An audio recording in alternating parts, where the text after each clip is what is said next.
Hey hello friends, welcome back to our channel. আশা করি তোমরা সকলেই ভালো আছো। আজকে রিলিজ করে গেছে much awaited Awarapan part 2, directed by Nitin Kakkar, production house Vishesh films, starring Emraan Hashmi, Shabana Azmi, Disha Patani and many others.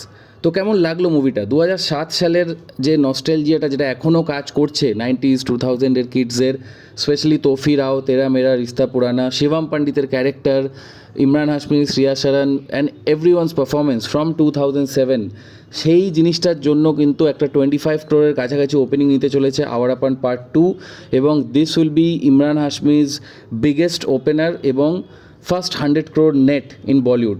মোটামুটি সিনেমাটা কিন্তু খুব খারাপ গেলেও 100 কোটি কামাবে আই বেট। স্টোরি সেরকম কিছুই নেই, ট্রেলার এবং টিজারে কিছুই দেখানো হয়নি।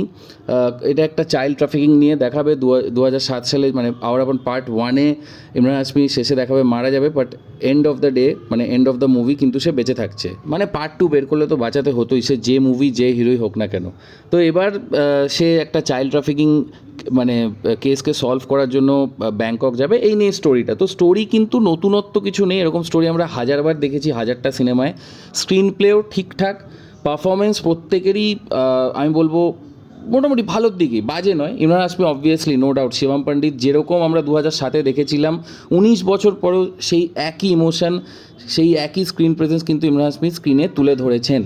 বাকি ক্যারেক্টারগুলোর জায়গায় যদি অন্য কোনো মানে অ্যাক্টার্সদের কাস্ট করা হতো, তাহলে আমার মনে হয় একটু বেটার হতো, কারণ এই সিনেমাটা সেটা ডিজার্ভ করে।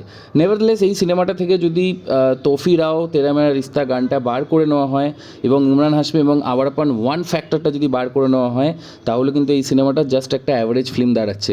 So that is why we are going with 3.5 out of 5 star. তোমরা ডেফিনেটলি সিনেমাটা দেখো, তোমাদের ভালো লাগবে। এবং এই সিনেমার নতুন গানগুলো মানে ইউটিউবে আগে শুনতে খুব একটা মজা না লাগলেও সিনেমা হলে কিন্তু স্ক্রিন প্লের সাথে ভালোই লাগবে। 2 ঘন্টা 20 মিনিটের স্ক্রিন প্লে, তোমরা সেরকম বোর কোথাও ফিল করবে না। Just go and watch it. Please do like, share and subscribe.